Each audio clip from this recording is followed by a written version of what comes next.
welcome back to the Charles Butler Show. It's Monday, August 18th, and we are broadcasting live here at Genesis Communication Network. Hey, folks, today we learned that Ferguson is ablaze again, that they had to use tear gas and there was rioting last night, and that the National Guard is going to be deployed in that situation. You know, I think, as always, you know, I have always stated, insinuated that protesting is meaningless, and in this case, the looting and the rioting is just unconscionable. It's lawless, has no meaning. People know, everyone's upset. And the bottom line is, so you're going to destroy your neighborhood, cause people injury. And let's say this, you know, there's a mixed group out there, and we know that people are upset, but there's a criminal element to this, and that needs to be dealt with, because some people are just lawless. You know, the whole looting, the stealing, what does that have to do with Michael Brown? Absolutely nothing. And at the end of the day, yeah, people are mad, but to burn these people's stores and harass these people who are just business owners, you know, the same thing is going to happen in those neighborhoods that happen here in Chicago, and that's very simple. Business owners will move out. That's it. They'll move out. And when they move out, they don't come back. And you can only look at Chicago and see that people don't have to come back. So that's the name of that tune. They don't have to come back, and they won't come back. So it's something that we have a lot to talk about, something that we all have a lot to deal with here in Chicago, because the same thing can happen here in Chicago. I mean, let's be clear. Chicago is a party cake waiting to happen. We're one incident away from similar situations, similar tragedies. Why? Because people are tired of the illegal immigration issue. People are tired of illegals coming here, taking jobs, getting, preference over law-abiding citizens. So, you know, it's not going to happen. If you think this is bad, then all I can say is just wait. Just wait until Barack Obama tries to give amnesty to these illegals, and you see what happens. If you think this is just a pretext of what's going to happen, and Barack Obama needs to understand that. Black people are not stupid. They know that they're being displaced. They don't care about the statistics. They don't care about the, people playing games. The bottom line is they will be dealt with. And the politicians can play games about illegal immigration, but we're not playing games about illegal immigration. I certainly am not playing games about illegal immigration. I know the detrimental impact that it has on black folks. Immigration has always had a negative impact on black people. So this thing that we're doing, not going to work. And I'm just looking at a couple of things here. That's why I'm kind of fidgeting. But I can tell you this. James Montgomery is going to be on with me today. James is probably one of the most successful attorneys in prosecuting police misconduct. If you want to stay out of jail, you want to get to the heart of the matter. And then the police, they still don't get it. I mean, they still try to go up against Jim Montgomery, and they lie. They have the same story. Oh, he was going for my gun. Now, what person in their right mind is going to go for a police officer's weapon?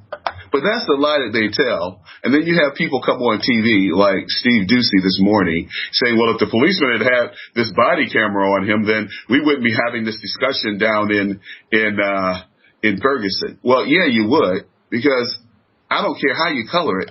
The young man was summarily executed by the police. He was executed. I mean, how do you you can't change that? You know, I mean, he was shot 6 times, unarmed, not firing back. Shot him 2 times in the head, 4 times in the arm. His gun was pulling to the left. You know, every time he pulled the trigger, it was to the left, to the left. Then he got 2 headshots in. It's like he was having target practice. I mean, you've seen the bullets on the entry wounds on the autopsy. And if you never shot a gun and you don't know how things work, you can certainly see this. There were 4 bullet wounds on the right side of his body, which means his gun was pulling to the left when he was getting off shots, and then 2 headshots, 1 through the eye and 1 through the top of the head. Gross. I hope that this guy goes to prison, and I hope that no gang takes him in. And I hope that he gets what's coming to him, what he did to this young man, because it was an execution by any stretch of the imagination, an execution. So we're going to have D.A. Jackson on with us. D.A. is a detective, and D.A. has worked on a number of cases where he's proven that, nothing's happening, that the police were lying, and that and falsifying records, because that's what they do. And people, I know it's hard for them to understand that the police lie until they lie on them. You know, I remember the first time I got a ticket. One ticket I got was driving with my bright lights on. Another ticket I got was a traffic stop.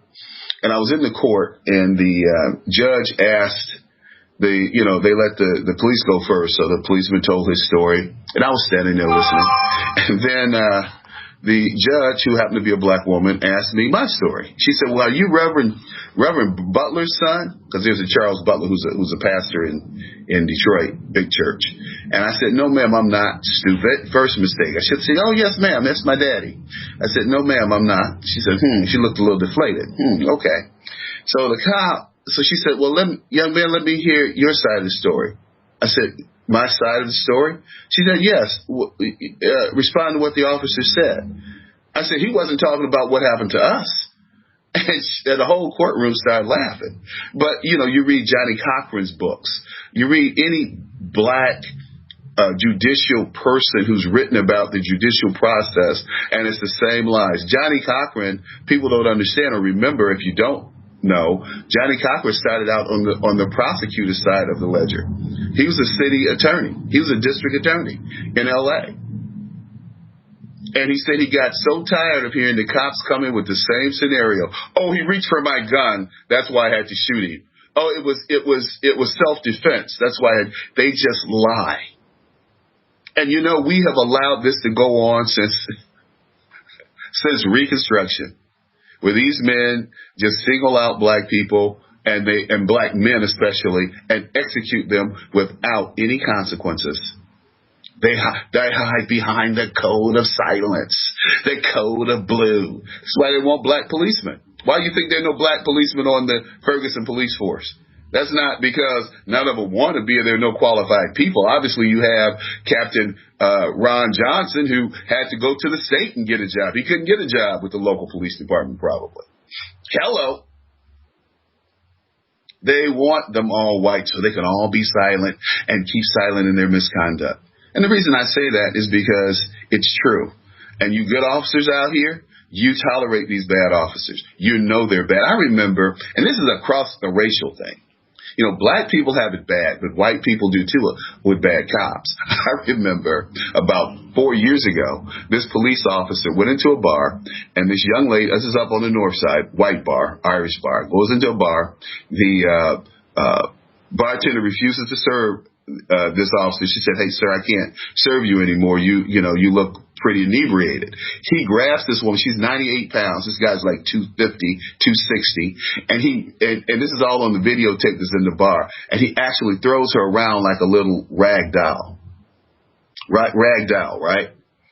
And says he didn't beat her up. And then, but after it was caught on video, he says, well, my father had died. I was upset, and she said something that upset me. They tried to I think that cop is still on the force today. Now, but that's just, physically, beating somebody.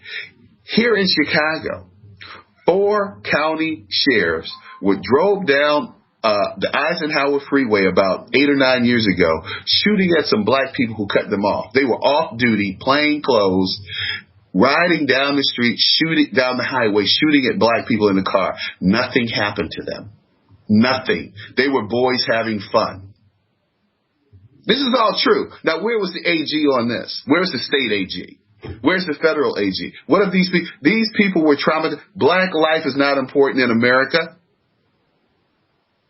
And there's a reason for that. Because we never defend ourselves. They can burn down their own homes. That doesn't mean anything. They need to do other things. And I said this to my friends over the weekend who are, grew up in the 50s, 60s. And, I said, those tactics don't work, man. The only thing that works is people have to be met with force. When those rogue officers are picked off, instead of hiding behind the family of blue, hiding behind the code of blue, then that nonsense will stop. Michael Ferguson was executed on the streets of Ferguson, Missouri. I don't care if he stole a pack of cigarettes. I don't care if he committed an armed robbery. He was shot 6 times, running, no powder on his body.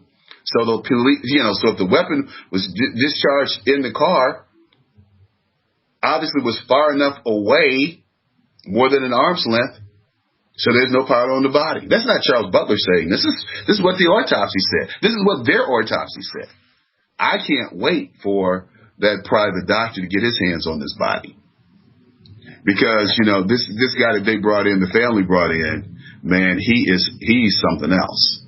And he's going to get to the bottom of what really happened from a forensic perspective.